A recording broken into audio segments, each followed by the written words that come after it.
Untuk saya ngerasain ya, perasaan Iya. saya merasa itu dihambat. Kan itu namanya juga perasaan ya. Jadi boleh kan opini ya. Oke. Hanya karena saya punya ide A, B, C dan sebagainya, kadang-kadang dianggap ini terlalu nekat, terlalu nggak berani misalnya, terlalu berani. Misalnya, kita mau bikin ini, ada hambatan dan seterusnya gitu. Jangan langsung nyerah, itu aja sih sebenarnya. Jangan langsung nyerah, Ya, cobain aja. Tadi mungkin bisa akses, berusaha lah berjejaring dengan yang lain untuk bisa menggerakkannya gitu.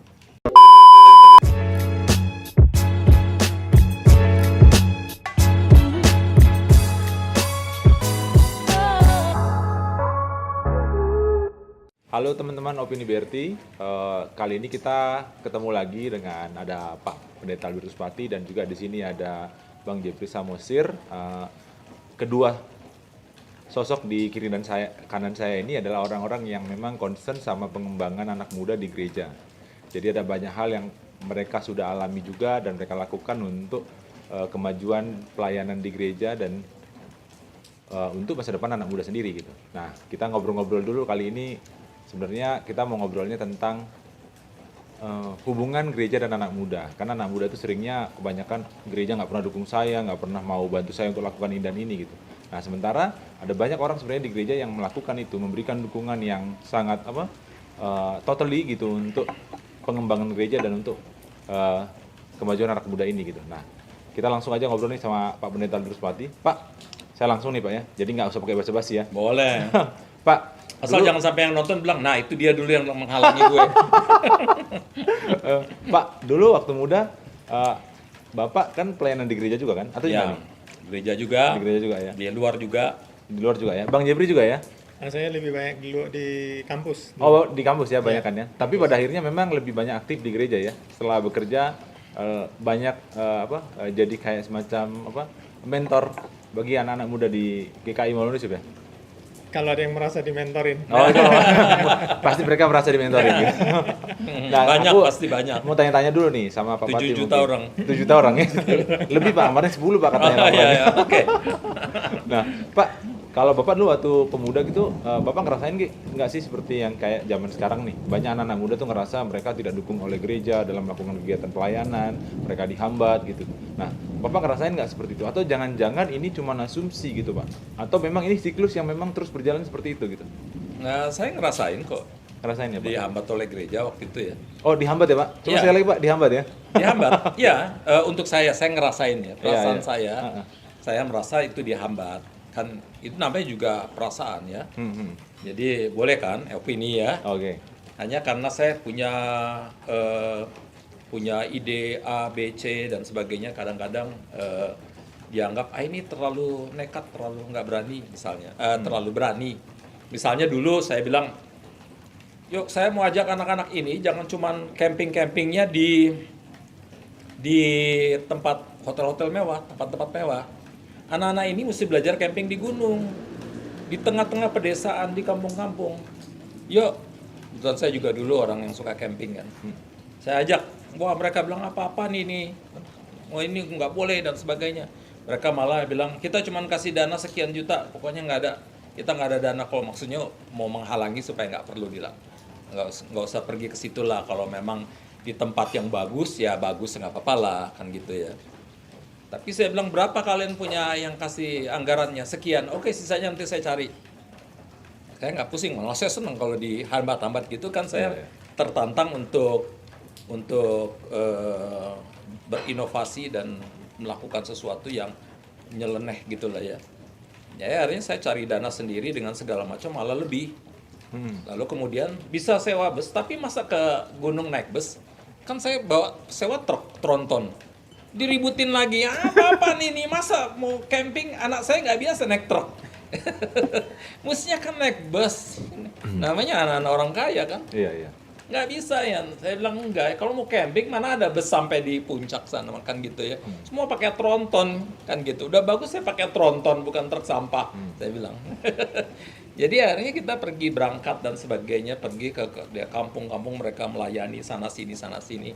Tapi intinya memang banyak sekali, untuk saya itu penghalang pada masa itu ya. Tapi ibu saya mengatakan, Itu bukan halangan, orang tua kan mikirnya jauh, hati-hati bahayanya. Ini kita kan terlalu emosional juga. Kadang-kadang kita harus memikirkan apa yang mereka takutkan juga.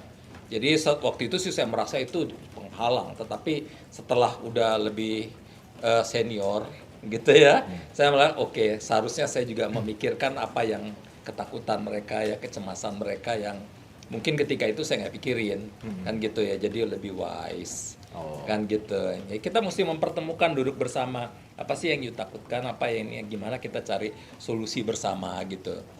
Begitu kira-kira. Gitu ya Pak. Jadi jantungnya udah mulai agak ini ya Pak, udah agak-agak. Nggak, tapi artinya memang seharusnya untuk saya belajar, bukan saja saya harus memahami mereka yang dulu, tetapi saya juga harus belajar setelah saya di sini. Saya pun harus memahami anak-anak muda itu juga. Iya ya. Bahwa mereka punya ide-ide inovatif yang kadang-kadang di luar pikiran kita yang mestinya kita terima. Kan gitu ya, jangan langsung bilang jangan ini, jangan itu. Kadang-kadang kita kan nggak, ketika saya usia senior begini, kadang-kadang saya justru menjadi senior yang dulu. Ini saya mengulang sejarah yang lalu. Oke. Justru menjadi penghambat juga kira-kira gitu, hanya karena nggak mau mendengar. Saya pikir karena saya lebih pintar, saya lebih usia tua, saya lebih banyak makan asam garam, kalian kan baru. Saya lebih tahu. Itu menurut saya kepongahan atas dasar usia. Atas Gitu dasar ya. usia ya. Iya, dan sebetulnya usia berapapun sekarang kita harus belajar mendengar, saling mendengar lah. Kira-kira begitu. Oke Pak, nah ini langsung ke Bang Jepri berarti sekarang. Ya. Kan Bang Jepri penatua yang cukup aktif dulu di 10 tahun terakhir ya, 15 tahun terakhir ya, cukup aktif jadi penatua dan Bukan cukup- cuma aktif, apa? malah ini khotbahin ceramain pendeta. Oh iya, sempet dimarahin nggak? Nah, Dan pendetanya terbengong-bengong. ya, dan Bang Jepri Samosir ini khususnya di GKI Melon Yusuf cukup cukup kami yang muda-muda dan juga teman-teman yang di bawah angkatan saya itu cukup merasa terakomodir segala apa yang kami harapkan terjadi Ya. di masa-masa kami aktif jadi pemuda dan juga bahkan remaja ya. Ya. Jadi, nah, aku mau tanya nih Bang, apa dasarnya Abang mau mendukung anak-anak muda ini? Karena di dalam dalam dinamikanya kan juga pasti ada juga yang setuju dan nggak setuju. Ketika misalnya kita contoh misalnya pemuda mau camping gitu kan, terus majelisnya ada yang mempertanyakan, bahkan ada yang nggak memperbolehkan gitu karena alasan tertentu gitu. Dan Abang sendiri kan pasti di dalam memperjuangkan ini kan pasti ada juga tantangannya gitu. Nah, jadi pengen tanya nih, apa dasarnya Abang mau kita yang merasa bahwa Abang salah satu orang yang jadi role model buat kami gitu yang mendukung. supporting Apa ya. dasarnya Abang mau melakukan itu gitu? Iya, yang paling pertama sih sebenarnya simple ya, Pak Pati tadi bilang tuh. Jadi maksudnya kita berusaha untuk mendengarkan kan sebenarnya ya apa yang dibutuhkan supaya kita bisa melayani kan. Iya. Karena kalau kita nggak tahu apa yang mau kita layani kan nonsens juga ya. Iya, iya, iya. Ibaratnya tadi kita bilang saya mau melakukan tugas pelayanan saya sebagai penatua dengan baik dan seterusnya, tapi kita nggak tahu apa yang mau kita lakukan, ya konyol juga gitu. Nah, saya merasa metode ketika anak-anak muda itu menyampaikan keinginannya itu udah seperti langkah positifnya gitu loh, langkah Oke, awalnya. iya, iya. Artinya dia bisa menyorakan apa yang menjadi kebutuhannya. Nah, dari situ kita lebih mudah untuk mengatakan, mendorong, mengarahkan tadi, menuntun gitu ya, memberi advice dan seterusnya. Itu aja sih sebenarnya. Lalu dasar yang tentu yang lebih penting memang di balik itu semua adalah karena percaya kan masa depan ada di mereka. Estafetnya harus diserahkan ke mereka Iya, ya. harus yang meneruskan. Saya terinspirasi dengan kata-kata Bang Onyek sebenarnya ya, yang selalu bilang maksudnya menyiapkan penjaga gereja gitu ya, dalam konteks kecil kita, lingkup kecil kita Melon Yusuf. Ya. Kita harus selalu menyiapkan siapa yang akan menjadi penjaga Melon Yusuf. Bukan berarti harus tinggal di situ maksudnya. Penjaga values-nya yang akan membawa dan sebagainya itu kan maksudnya ya. Siapa yang akan meneruskan nilai itu ya anak-anak muda kan ya, yang lebih muda dari kita mestinya. Ya kan? Nah, kalau kita bisa memfasilitasi mereka untuk tumbuh, memfasilitasi mereka untuk menemukan apa yang menjadi yang paling dia pengen kerjain gitu ya, yang pengen urusin, ya tugas kita itu aja sebenarnya. Udah beres tugas kita, kira-kira begitu ya. Tugas kita udah beres. Nah, tapi di luar itu memang kalau saya kaitkan juga kemarin dulu dengan Pak Pati kan menginitiate leadership. Saya kira Pak Pati kan yang waktu maksudnya yang encourage kita semua untuk bilang bahwa kita harus siapkan pemuda. Waktu itu sebenarnya kita dalam tanda petik ini agak prihatin dengan kondisi kita sebagai yang lebih senior. Tapi Pak Wati ingatkan kita sebenarnya yang lebih perlu kita bangun itu justru yang muda, karena mereka yang bakal nanti gitu kan ya. Nah itulah waktu itu kita bikin leadership ya, 2004 start menyiapkan leadership development program. Namanya waktu itu bukan apa namanya LDP mungkin belakangan, tapi pokoknya leadership training namanya. Leadership training ya. Leadership training. Apa? Cuman saya ingat istilah Pak Pati sederhana, buka kunci. Itu ya istilah Pak Pati yang ini ya, men-trigger gitu ya bilangnya ya. Tugas kita nggak usah jauh-jauh deh, trigger supaya anak muda menemukan apa yang jadi passionnya dia gitu melalui aktivitas itu. Karena kalau udah ketemu, bayangin kita dia membandingkan juga mungkin dengan kita semua yang bisa menemukan apa yang jadi passion kita bisa bergerak sendiri, tentu dengan tentuan berkat Tuhan ya, bisa bergerak sendiri. Asal kita udah ketemu, oh ini loh saya pengen di sini gitu. Tapi tadi ada yang bagus loh. Apa tuh Pak? Sar, aku tambahin ya. Itu yang tadi Pak Jeffrey ngomongin, kita harus punya semacam trust pada pemuda itu. Ya.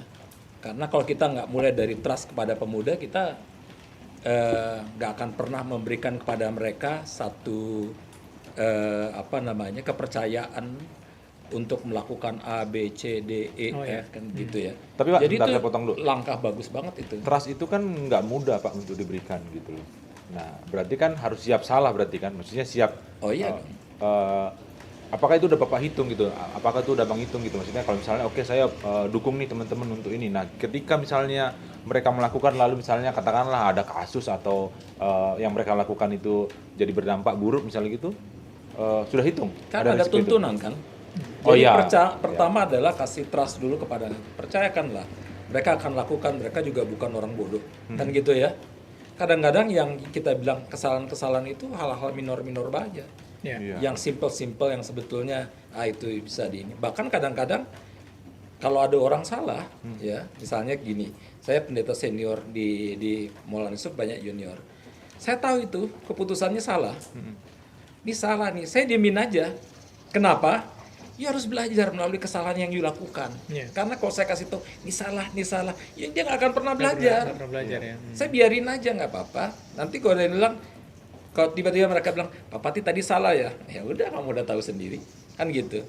Karena kalau saya tetap lalu intervensi terus, dia nggak akan pernah belajar sesuatu kan. Saya harus belajar trust untuk dia, karena saya mengalami ketika dulu saya datang, misalnya di Maulana Yusuf kan sendirian, anak muda sendirian.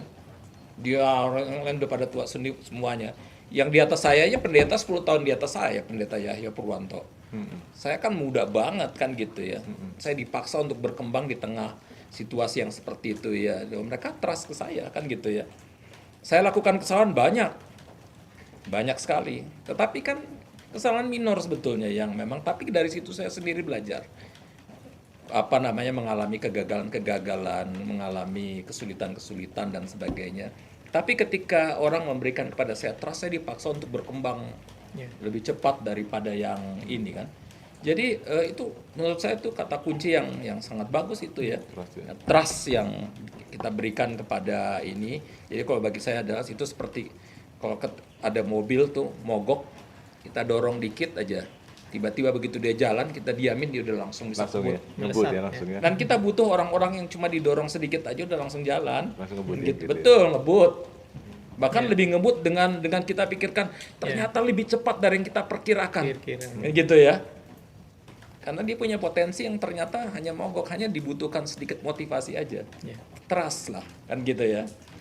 Jadi kalau gitu sebenarnya dengan kata lain anak muda ini nggak perlu lah ya ngerasa bahwa mereka tidak didukung gitu. Atau mungkin ada juga Pak ya teman-teman yang mungkin memang bergereja di gereja tertentu mungkin yang memang tidak mendapatkan support dari gerejanya sendiri, dari majelis jemaatnya di situ gitu. Nah ini gimana nih kalau buat orang-orang seperti itu, kira-kira Bang Jeffrey nih kira-kira apa yang harusnya mereka lakukan gitu loh supaya dalam rangka ini artinya mengembangkan gereja, mengembangkan kualitas pelayanannya gitu. Saya nggak bermaksud menyimpulkan hanya ini dulu ya, kasusnya ya. Tetapi yang saya dalam pemahaman saya itu ada dua case yang umum. Yang pertama, pemuda minta disuapin, gitu. Nah, ini case pertama nih. Nah yang kedua, memang dia sudah punya inisiatif, tapi memang terhambat karena karena kita sebagai gereja mungkin lebih berorientasi kepada ketertiban tadi ya, Oke. keteraturan gitu, katakanlah kayak program. Oh kalau nggak bisa ubah program sekarang, nanti tunggu tahun depan, kira-kira begitu ya, ketertiban memang itu. Flexibility-nya nggak ada. Iya, kalau kita ambil di sini, kalau yang pertama ini memang tantangannya menurut saya adalah di teman-teman pemuda sendiri. Ya, kalau masih berpikir di Suapi, mungkin kalau kasus case-nya GKI atau MY, mungkin jangan expect lah kalau bayangan saya. Iya. Itu bukan budaya kita gitu loh, bayangkan gitu. Jadi kalau seperti di Ninabobokan, kalau bayangan saya malah ya, dengan disuapin itu di Ninabobokan.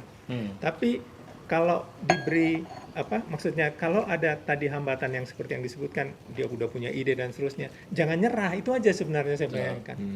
Karena di kita budaya ini sebenarnya budaya yang bisa dibilang yang sangat dinamis ya. Saya nggak ingin melebihkan GKI ini ya, tapi maksudnya kita termasuk yang sebenarnya termasuk yang sangat dinamis ya Pak Pati ya. Lihat aja dari pengajaran-pengajaran yang diberikan gitu kan ya. Apa yang katakan yang cukup baru, fresh gitu, pasti kita kayak bersedia untuk masuk ke sana, gitu. Nah, berani kita. Berani, iya. Nah, kalaupun ada tantangan, misalnya, kita mau bikin ini, ada hambatan dan seterusnya gitu, jangan langsung nyerah, itu aja sih sebenarnya. Jangan langsung nyerah. Ya, cobain aja. Nah, tadi mungkin bisa akses berusaha lah berjejaring dengan yang lain untuk bisa menggerakkannya gitu. Tapi kalau yang pertama tadi harus diubah. Jangan berpikir untuk disuapin ya, gitu ya. Karena sekarang ini kan zamannya kompetitif juga ya Pak, perkembangan sekarang juga gitu ya, era sekarang ya, kalau kita kaitkan gitu kan, bahwa gereja kan makin banyak tantangannya, anak muda juga makin banyak tantangannya, kira-kira gitu kan? Iya, selain banyak tantangan juga, tapi anak muda sekarang ini karena mereka hidup di era digital ya, itu mereka kan seringkali overthinking juga. Iya. Jadi nggak berani lakukan ini, tungguin apa kata orang, apa ini nanti orang bilang apa. Karena hidup ini kita seperti dalam akuarium semuanya. Orang suka atau tidak suka kita dinilai begitu banyak orang. Kalau kita masa bodoh, orang mau nilai apapun nggak ada masalah kan gitu ya. Kita udah bisa jadi diri kita sendiri. Tapi anak-anak muda ini dalam krisis loh. Krisis yang luar biasa. Mereka kayak nanti orang ngomong apa ke aku, atau orang ngomong bercanda saja misalnya ya, kok jadi gemuk gini, dia langsung bisa stres kan gitu ya. Kok jadi jerawatan, untuk kita hal biasa aja, biarin kan gitu, tadi kurang tidur, itu dia bisa langsung hilang kan gitu. Itu oleh karena itu memang kita harus hati-hati juga berkata-kata. Ini dunia agak berubah. Tapi sisi lain kita memang mesti ingatkan kepada anak-anak muda juga. Yuk, jadilah diri sendiri, nggak usah mikirin apa yang kata orang. Kadang-kadang kita perlu istilahnya hidup di dalam satu lingkungan yang namanya kompartemen kita. Kita nggak peduli sama orang lain, apapun yang mereka terjadi. Yang penting kita udah merasa tenang dan sebagainya. Jadi lakukan the best yang bisa you lakukan, gak usah pikir apa kata orang. Soal nanti gagal nggak ada masalah. Itu bagian dari proses kehidupan kok. Gitu kan ya. Coba dan terus mau belajar ya Pak. Iya. Jangan nyerah gitu. Iya. Dan kita sepakat bahwa gereja dan anak muda itu harus sinergis ya Pak. Betul. Karena keduanya itu memang perpaduan kalau temanku bilang itu duet maut kira-kira gitu ya, untuk mengembangkan ke depan. Karena seperti tadi Bang Jeffrey juga bilang, ya siapa lagi yang meneruskan gereja, nanti kan anak-anak muda juga gitu ya Bang. Iya. Nah, jadi aku punya pertanyaan terakhir nih. Kira-kira bukan kira-kira sih, buat abang dan bapak nih, apa yang gereja yang seperti apa yang bapak dan abang pikirkan gitu ya ke depan gitu, dan apa yang kira-kira kita juga generasi sekarang ini harus lakukan supaya kita juga memang bisa terus jadi mengurangi juga gesekan-gesekan di gereja tadi, seperti misalnya merasa tidak didukung, merasa dihambat segala macam itu tadi gitu. Nah, itu gimana menurut bapak dan abang, gimana ke depan gereja yang bapak dan abang harapkan itu seperti gimana, dan anak muda harus gimana, karena tantangan juga makin kompetitif kan? Ya, aku dulu ya. Ya. Ya, pendeta memang, belakangan selalu. pendeta penutup. Ini memang tantangan luar biasa ya. Kita tentu sebagai gereja menjalani praktek bergereja yang sekarang kita pegang ini, mungkin kalau mau di konvensi ratusan tahun kan gitu ya. Kita pegang. Tapi kehidupan sekarang ini berubah. Sangat. Ya, terutama di katakanlah 20 tahun terakhir ini ya. Dan itu betul-betul mengubah apa yang menjadi mungkin seperti Pak Wali tadi bilang ya, psikologi manusianya juga mungkin berubah gitu. Cara dia mengungkapkan, berkomunikasi, cara dia berpikir, cara dia berkreasi dan semua berubah. Jadi PR gereja besar menurut aku memang adalah mengejas atau mengubah kehidupan bergereja supaya kompatibel dengan kehidupan yang baru. Tentu dengan tetap memegang pada values yang apa yang jadi perjuangan gereja gitu. Tapi berharap praktek-praktek bergereja itu bisa berlaku untuk generasi sekarang, menurut saya agak nonsens gitu. Betul. Ya, mungkin nggak sekarang ya, tapi 10 tahun lagi bisa jadi benar-benar itu udah fully nggak kompatibel, udah nggak kompatibel sama harus sekali. fleksibel lah ya, harus gitu ya, Harus fleksibilitasnya harus bukan, diubah ya. ya harus mengubah. Jadi kita harus mendiscover itu. Kita harus menemukan seperti apa praktek bergereja yang akan kompatibel dengan kehidupan sekarang, yang sudah dipengaruhi oleh teknologi kehidupan sehari-hari kita gitu ya. Sekarang kan maksudnya bagaimana kita berinteraksi, bagaimana kita mengkonsumsi sesuatu, bagaimana kita mencari sesuatu, bagaimana kita belajar, itu sekarang semua berubah kan. Nah, kalau praktek bergerejanya masih sama dengan metode yang dulu, ini pasti jadi nggak kompatibel gitu. Dipastikan gerejanya tutup dan jadi museum ya Bang. Oke, bercanda-bercanda. Ya, paling tidak gedungnya itu. Gedungnya jadi museum kan gitu. Ya, mungkin Mungkin saja. aja. Nah, itu PR besar kita sebagai gereja. Nah, di saat yang sama untuk menemukan itu, memang seperti kamu bilang tadi, kita harus kerja keras bersama dengan pemuda. Karena mereka lah yang tahu bahasa apa, kalau saya simplify bahasa ya.